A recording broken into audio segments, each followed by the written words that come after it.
According to Britannica.com, land pollution is the deposition of solid or liquid waste materials on land or underground in a manner that can contaminate the soil and groundwater, threaten public health, and cause unsightly conditions and nuisance.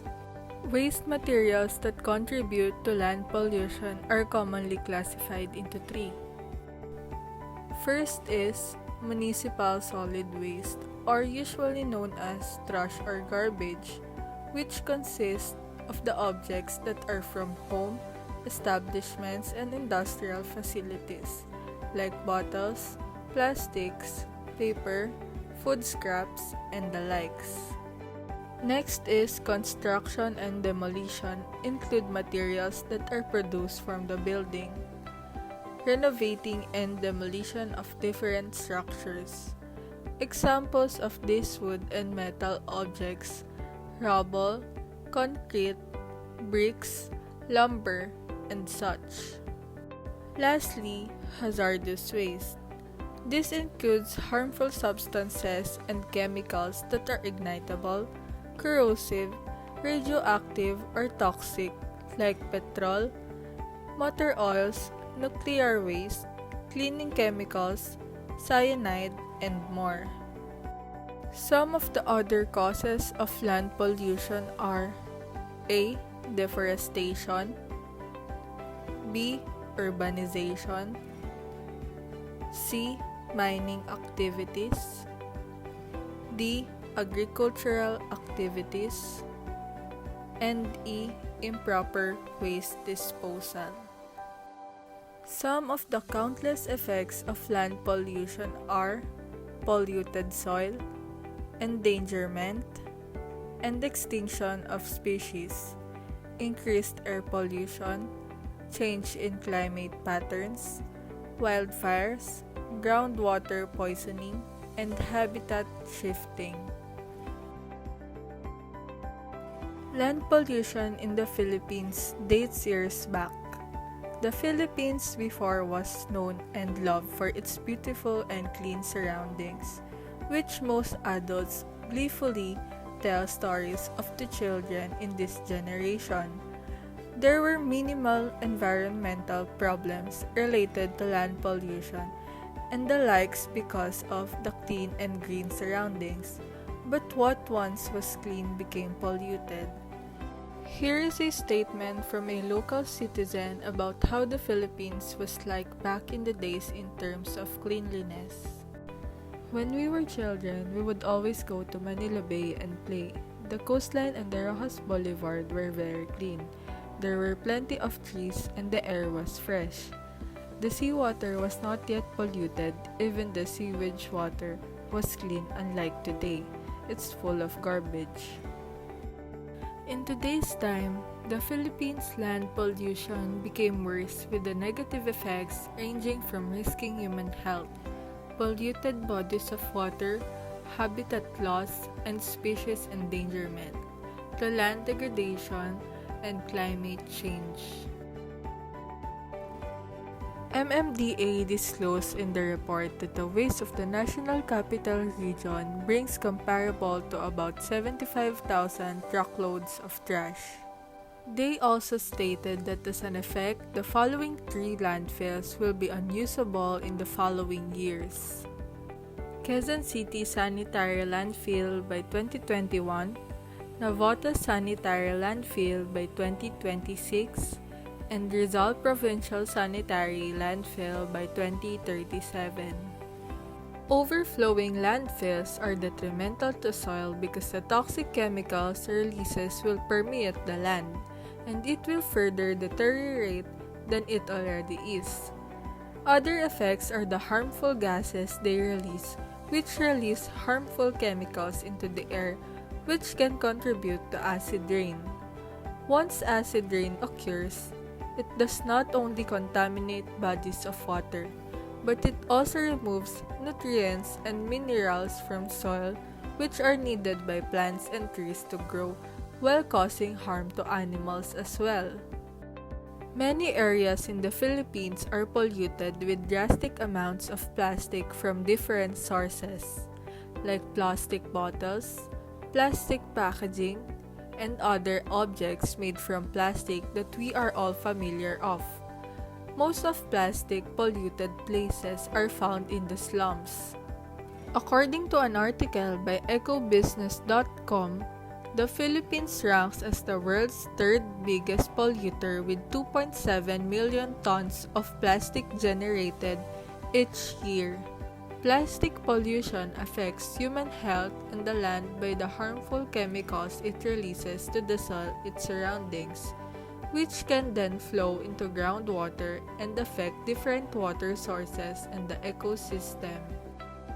Deforestation was at its peak in the Philippines between its peak during the 1980s and 1990s, and the country lost a third of its forest cover between the 1900s and 2005.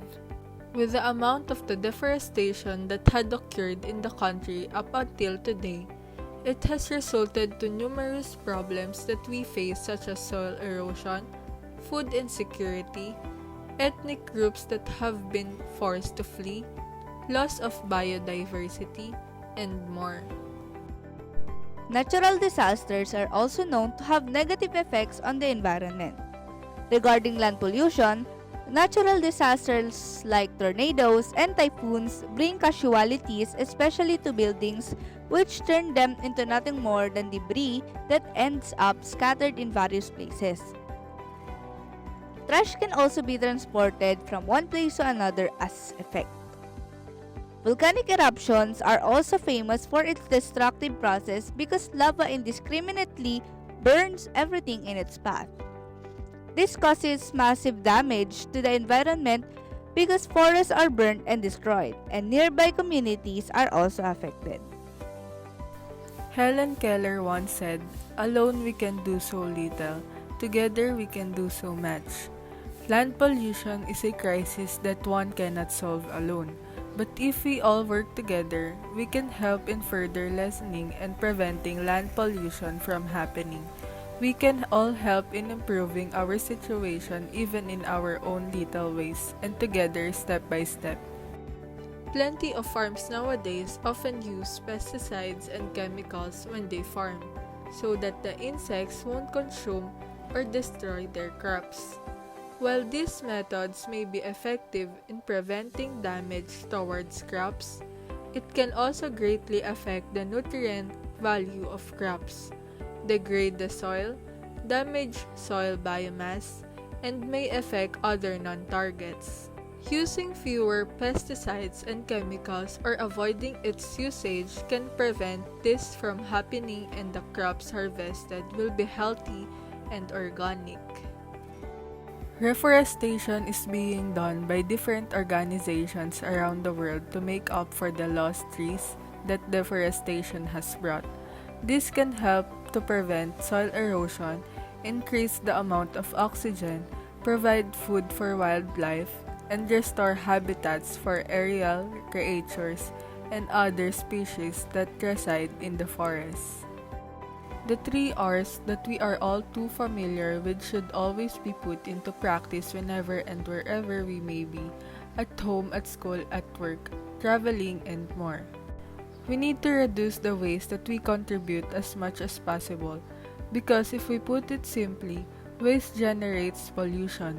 People will always contribute to pollution no matter what, because of the way we live in this era, but even so, we must always lessen the waste in any possible way there is. Reusing is also important and beneficial because this can help us save more money and time while saving the environment.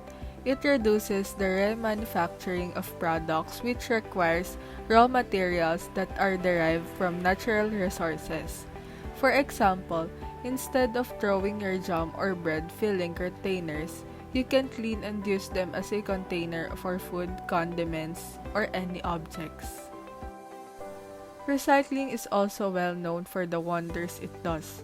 Recycling can help lessen pollution because it converts a used or waste material into new and useful objects. For example, instead of throwing away your bottles, you can use them as piggy banks, school supply containers, or plant pots in your garden.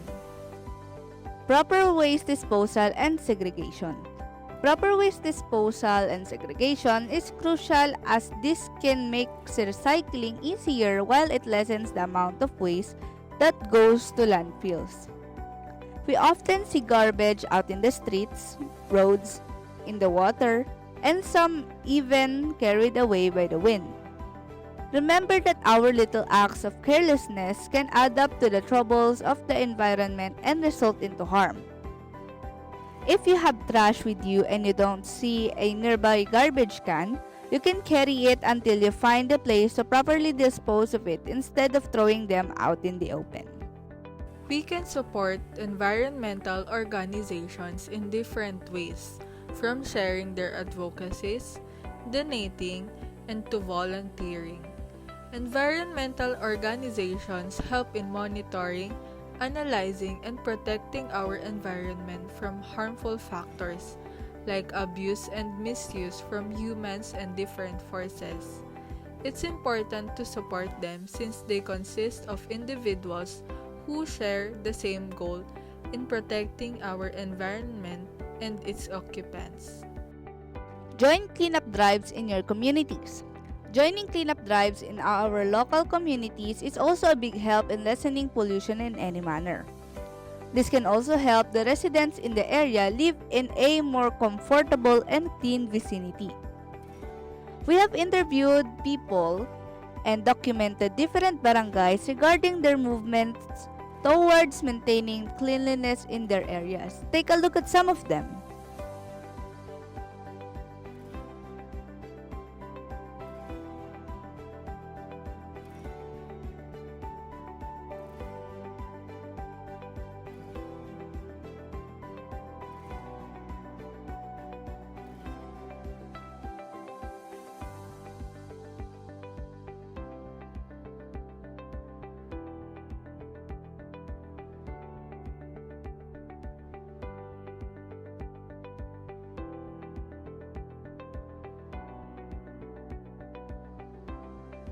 In line with our topic, here are some tributes that we have made.